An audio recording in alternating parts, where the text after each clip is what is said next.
नमस्कार,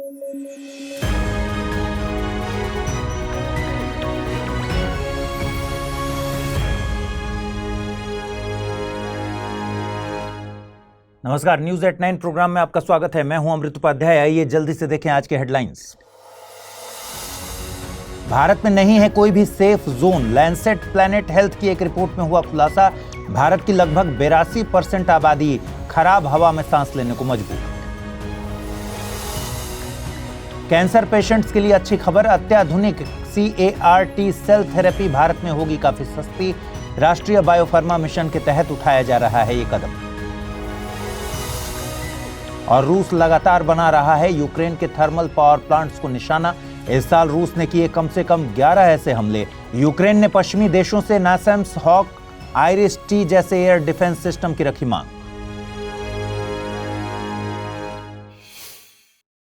आइए शुरू करें। हाल ही में लैंसेट प्लैनेट हेल्थ में एक स्टडी पब्लिश हुई है और इसमें जो लिखा है वो पूरे भारत के लिए अच्छी खबर नहीं है। इस स्टडी के अनुसार पूरे भारत में कोई भी ऐसा एरिया नहीं है जहां annual average pollution World Health Organization के स्टैंडर्ड से कम हो। यानी भारत में रह रहा हर व्यक्ति गंभीर वायु प्रदूषण की चपेट में है और भारत में कोई भी सेफ जोन एग्जिस्ट नहीं करता। आपको बता दें कि national ambient air quality standard के हिसाब से एयर क्वालिटी तब अच्छी मानी जाती है जब PM 2.5 का लेवल 40 माइक्रोग्राम्स पर क्यूबिक मीटर से नीचे हो। वहीं वर्ल्ड हेल्थ ऑर्गेनाइजेशन के स्टैंडर्ड के मुताबिक यह लेवल मात्र 5 माइक्रोग्राम्स पर क्यूबिक मीटर है। लैंसेट प्लैनेट हेल्थ की रिपोर्ट कहती है कि भारत की 81.9% आबादी ऐसे इलाकों में रह रही है जहां एयर क्वालिटी देश के national ambient air quality standard तक को भी मीट नहीं करती। WHO के स्टैंडर्ड को मीट करना तो बहुत दूर की बात है। रिपोर्ट में बताया गया है कि 2019 में देश में पॉल्यूशन का एवरेज लेवल अरुणाचल प्रदेश के लोअर सुबनसिरी जिले में सबसे कम पाया गया। यह 11.2 माइक्रोग्राम्स पर क्यूबिक मीटर था। वहीं सबसे ज्यादा लेवल 2016 में गाजियाबाद और दिल्ली में पाया गया। यह 119 माइक्रोग्राम्स पर क्यूबिक मीटर था। आपको जानकर हैरानी होगी कि भारत में PM 2.5 के हाई लेवल के कारण हर साल करीब 15 लाख मौतें होती हैं। रिपोर्ट यह भी कहती है कि अगर any how air quality national standard को फॉलो कर भी ले तब भी एयर पॉल्यूशन को इतने लंबे समय से झेलने के कारण कम से कम 3 लाख मौतें तो अनुमानित हैं ही।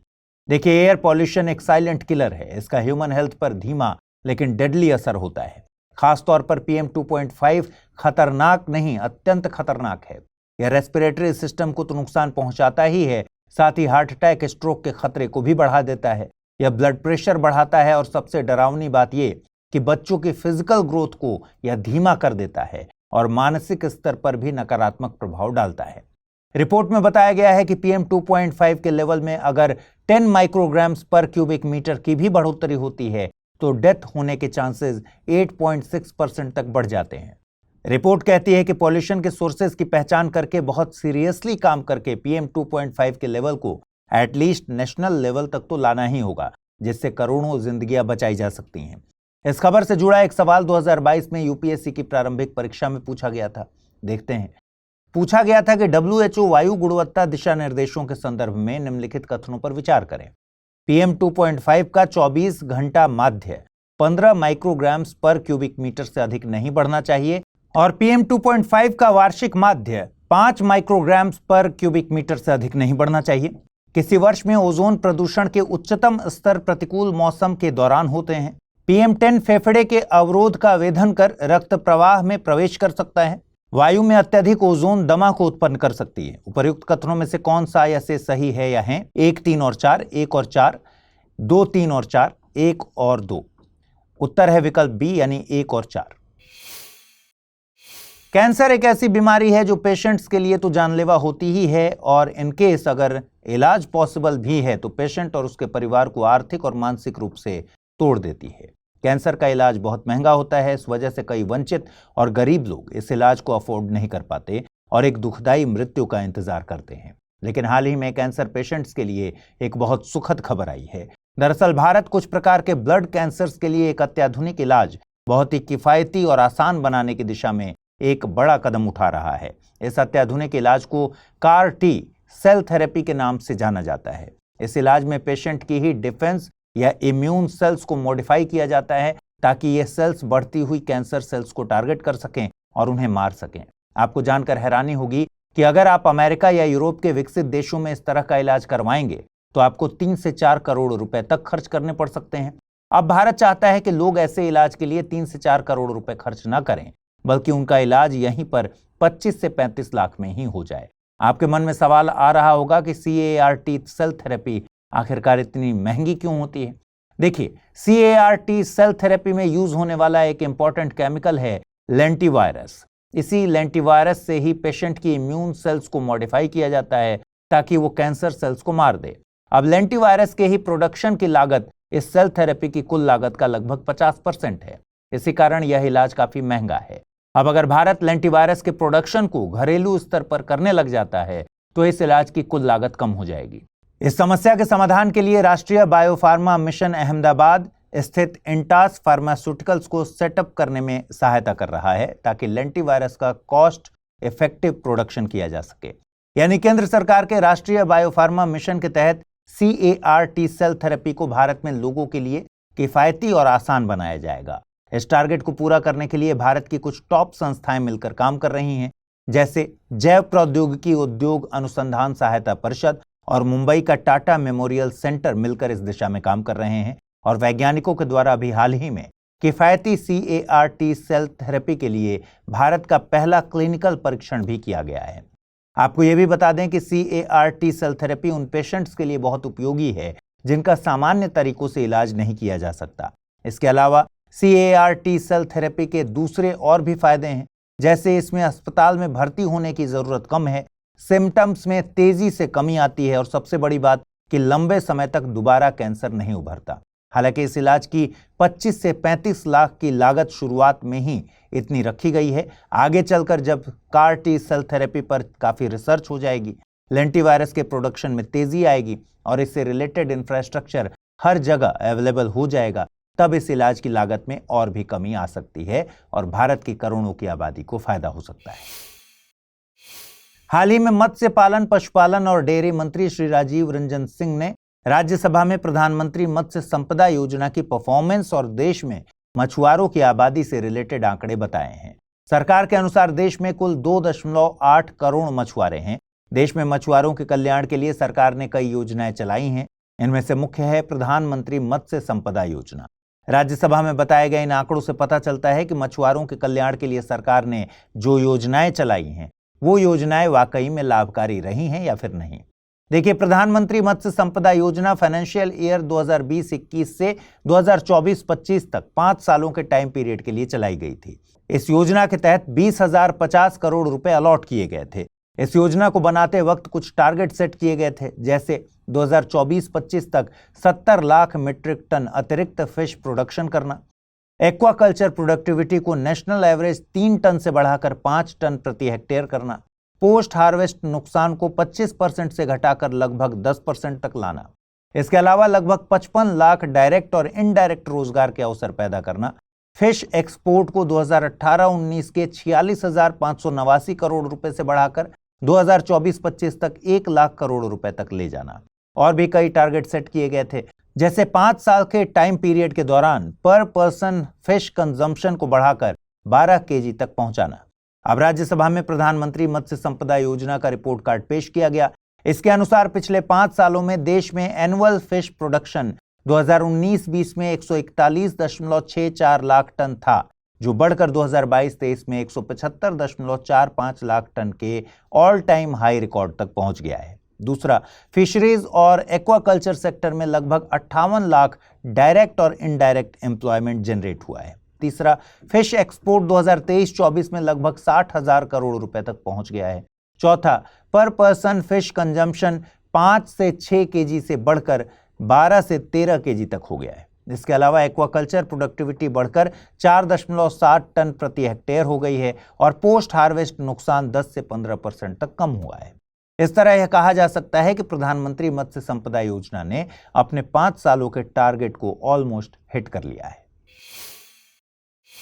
आप यह तस्वीर देख पा रहे होंगे, यह एक मिसाइल हमले की तस्वीर है। यह मिसाइल रूस ने यूक्रेन के खिलाफ चलाई थी और खास बात यह है कि इस मिसाइल से रूस ने यूक्रेन के थर्मल पावर प्लांट को निशाना बनाया है।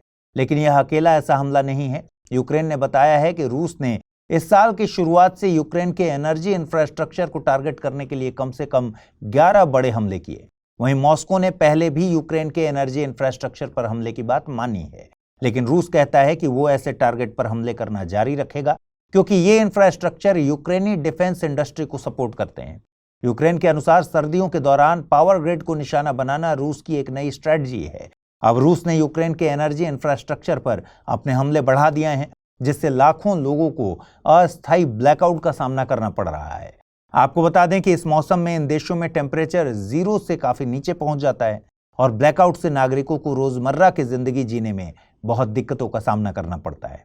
अब इन हमलों से बचने के लिए यूक्रेन अपने पश्चिमी सहयोगियों से पहले से ज्यादा हवाई सुरक्षा की मांग कर रहा है।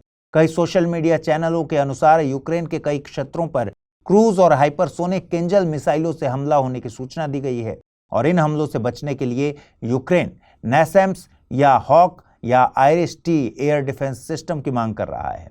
नैसैम्स यानी national advanced surface to air missile system को नॉर्वे और अमेरिका द्वारा डेवलप किया गया है। हॉक सिस्टम भी अमेरिकन डिफेंस कंपनी के द्वारा डेवलप किया गया है। वहीं German arms manufacturer Diehl defence IRIS T system को डेवलप और प्रोड्यूस करता है। आइए देखते हैं आज का टर्म ऑफ द डे। आज का टर्म ऑफ द डे है एलिमनी। एलिमनी का मतलब होता है गुजारा भत्ता। डाइवोर्स जैसी सिचुएशन होने पर कोई महिला अपने जीवन को चलाने के लिए अपने हस्बैंड से एलिमनी की डिमांड कर सकती है। हस्बैंड एलिमनी देने के लिए लीगली बाउंड होता है। अगर इन केस हस्बैंड की मौत हो जाती है तो वाइफ अपने ससुर से एलिमनी मांग सकती है। मेंटेनेंस अमाउंट कितना होगा यह कोर्ट तय करता है। हस्बैंड की सैलरी, हस्बैंड की प्रॉपर्टी, बच्चों की परवरिश और दूसरे खर्चों को ध्यान में रखकर एलिमनी अमाउंट तय किया जाता है। लेकिन अगर वाइफ वर्किंग है और शादी से पहले भी नौकरी करती थी तो ऐसे में उसे एलिमनी नहीं मिलती। हालांकि अगर बच्चे हैं तो उनके लिए ऐसे डिमांड की जा सकती है। वैसे तो आमतौर पर हस्बैंड अपनी वाइफ को एलिमनी देता है, लेकिन कुछ मामलों में वाइफ भी अपने हस्बैंड को एलिमनी देती है। जैसे अगर वाइफ नौकरी में है और अच्छा पैसा कमा रही है, वहीं हस्बैंड आर्थिक रूप से कमजोर है और बेरोजगार है, तो ऐसी सिचुएशन में हस्बैंड अपनी वाइफ से एलिमनी डिमांड कर सकता है। आइए देखते हैं आज के रैपिड न्यूज में क्या है खास। हाल ही में विश्व मलेरिया रिपोर्ट 2024 जारी की गई। इस रिपोर्ट को विश्व स्वास्थ्य संगठन द्वारा जारी किया जाता है। यह मलेरिया के विरुद्ध लड़ाई में वैश्विक प्रगति और समस्याओं का आकलन करती है। रिपोर्ट के अनुसार 2022-23 की अवधि में 4 देशों ने अपने मलेरिया के मामलों में कमी करने में सफलता हासिल की है। उनमें बांग्लादेश, भारत, इंडोनेशिया और नेपाल के नाम आते हैं। वहीं 3 देश ऐसे भी हैं जहां मामलों में वृद्धि देखी गई है। वे हैं Democratic People's Republic of Korea, Thailand और म्यांमार। आपको बता दें कि भारत ने 2024 में high burden to high impact समूह से बाहर निकलने की घोषणा की थी, क्योंकि मलेरिया के मामलों और मौतों में 59% और 68% की कमी आई थी। रोमानिया और बुल्गारिया 1 जनवरी 2025 से यूरोपियन यूनियन के सीमा रहित शेंगेन क्षेत्र का हिस्सा बन जाएंगे, जो कि एक ID check free travel zone है, जिसे यूरोप में शेंगेन क्षेत्र के रूप में जाना जाता है। इस क्षेत्र के भीतर राष्ट्रीय सीमा नियंत्रण को समाप्त कर दिया जाता है, ताकि बिना वीजा या अन्य यात्रा दस्तावेजों के व्यक्ति कानूनी रूप से शेंगेन क्षेत्र के भीतर एक देश से दूसरे देश की यात्रा कर सकें। इसकी शुरुआत 1985 में शेंगेन समझौते से हुई थी, जो 5 यूरोपीय देशों के बीच हुआ था। विलो चिप एक नई और तेज क्वांटम चिप है जिसे गूगल ने बनाया है। इसमें खास तकनीकें जैसे क्विबिट गेट्स, क्विबिट रीसेट और रीड आउट इस्तेमाल की गई हैं। इसे इस तरह से बनाया गया है कि कोई भी हिस्सा धीमा ना हो और पूरा सिस्टम सही तरीके से काम करे। इस चिप में ट्रांसमोन क्यूबिट नाम की तकनीक का यूज किया गया है, जो बहुत ठंडे तापमान में भी क्वांटम गुणों को बनाए रखता है। इसकी स्पीड इतनी तेज है कि इसने एक बहुत मुश्किल गणितीय समस्या को सिर्फ 5 मिनट में हल कर दिया। वहीं एक सामान्य कंप्यूटर को वही काम करने में ब्रह्मांड की पूरी उम्र से भी ज्यादा समय लग सकता है। एशिया का पहला जियो साइंस म्यूजियम बनकर तैयार है। इस म्यूजियम को ग्वालियर में विक्टोरिया मार्केट के नाम से प्रसिद्ध बिल्डिंग में बनाया गया है। इसे जियोलॉजिकल सर्वे ऑफ इंडिया की मदद से तैयार किया गया है। इस म्यूजियम में 2 गैलरीज हैं। पहली गैलरी इवोल्यूशन ऑफ अर्थ और दूसरी गैलरी इवोल्यूशन ऑफ लाइफ के बारे में जानकारी देगी, जिसका लोकार्पण देश के उपराष्ट्रपति जगदीप धनखड़ 15 दिसंबर को करेंगे। आपको बता दें कि विक्टोरिया मार्केट का इतिहास महारानी विक्टोरिया से जुड़ा है, जिनके सम्मान में इसका निर्माण 1910 में किया गया था। लेकिन दुर्भाग्य से जिस वर्ष इसने अपनी स्थापना के 100 साल पूरे किए थे, उसी साल इस बिल्डिंग में एक बड़ी आग लग गई थी, जिसके कारण यह बिल्डिंग जर्जर अवस्था में चली गई थी। भारतीय शतरंज के युवा खिलाड़ी डी गुकेश ने इतिहास रच दिया है। गुकेश ने 18 साल की उम्र में विश्व शतरंज चैंपियन बनने का रिकॉर्ड अपने नाम किया। इससे पहले यह रिकॉर्ड गैरी कास्परोव के नाम था। उन्होंने 1985 में 22 साल की उम्र में इस खिताब को जीतकर रिकॉर्ड स्थापित किया था, जिसे अब डी गुकेश ने तोड़ दिया है। इतना ही नहीं, वे विश्वनाथन आनंद के बाद इस खिताब को जीतने वाले दूसरे भारतीय बने हैं। अब अगर हम रिकॉर्ड के लिए खेले गए मैच की बात करें तो उन्होंने FIDE विश्व चैंपियनशिप के फाइनल में चीन के डिंग लिरेन को हराया। दोनों के स्कोर 6.5 की बराबरी पर थे, लेकिन गुकेश ने निर्णायक खेल में शानदार प्रदर्शन करते हुए 7.5 से जीत हासिल की। आइए देखते हैं आज के बुलेटिन पर आधारित प्रश्न। पहला सवाल, हाल ही में एशिया का पहला जियो साइंस म्यूजियम कहां बनकर तैयार हुआ है? नई दिल्ली, जयपुर, ग्वालियर या फिर भोपाल? अगला प्रश्न है, प्रधानमंत्री मत्स्य संपदा योजना के संबंध में निम्नलिखित कथनों पर विचार करें। प्रधानमंत्री मत्स्य संपदा योजना 2020-21 से 2024-25 तक के टाइम पीरियड के लिए चलाई गई है। यह योजना कृषि मंत्रालय के द्वारा शुरू की गई है। ऊपर दिए गए कथनों में से कौन सा सही है या है? केवल एक, केवल दो, एक और दो दोनों, न तो एक नहीं दो। आइए देखें कल मैंने आपसे कौन से सवाल पूछे थे, उनके सही जवाब क्या हैं। पहला सवाल, हीमोफीलिया के संबंध में निम्नलिखित कथनों पर विचार करें। हीमोफीलिया आनुवंशिक रूप से होने वाली एक बीमारी है। हीमोफीलिया ए में फैक्टर 8 की कमी पाई जाती है। ऊपर दिए गए कथनों में से कौन सा सही है या है? केवल एक, केवल दो, एक और दो दोनों, न तो एक नहीं दो। सही जवाब है ऑप्शन सी, यानी दोनों ऑप्शन सही हैं। अगला प्रश्न था, भारत में उपराष्ट्रपति के संबंध में निम्नलिखित कथनों पर विचार करें। उपराष्ट्रपति राज्यसभा का पदेन सभापति होता है। उपराष्ट्रपति को हटाने की प्रक्रिया अनुच्छेद 67B में बताई गई है। सही कथन को चुनना था, केवल एक, केवल दो, एक और दो दोनों, न तो एक नहीं दो, और सही जवाब है ऑप्शन सी, यानी दोनों ऑप्शन सही हैं। तो आज इस बुलेटिन में इतना ही। कल रात 9 बजे फिर से आपसे मुलाकात होगी पूरे हफ्ते के कंपाइलेशन के साथ। ख्याल रखिए अपना, ठीक से पढ़ाई कीजिए। अगर आप इस बुलेटिन की PDF हासिल करना चाहते हैं, अमृत उपाध्याय 007 टेलीग्राम चैनल है जिस पर इसकी PDF रोजाना मिलती है। आज पूछे गए सवालों का जवाब भी कमेंट सेक्शन में जरूर दीजिएगा। नमस्कार।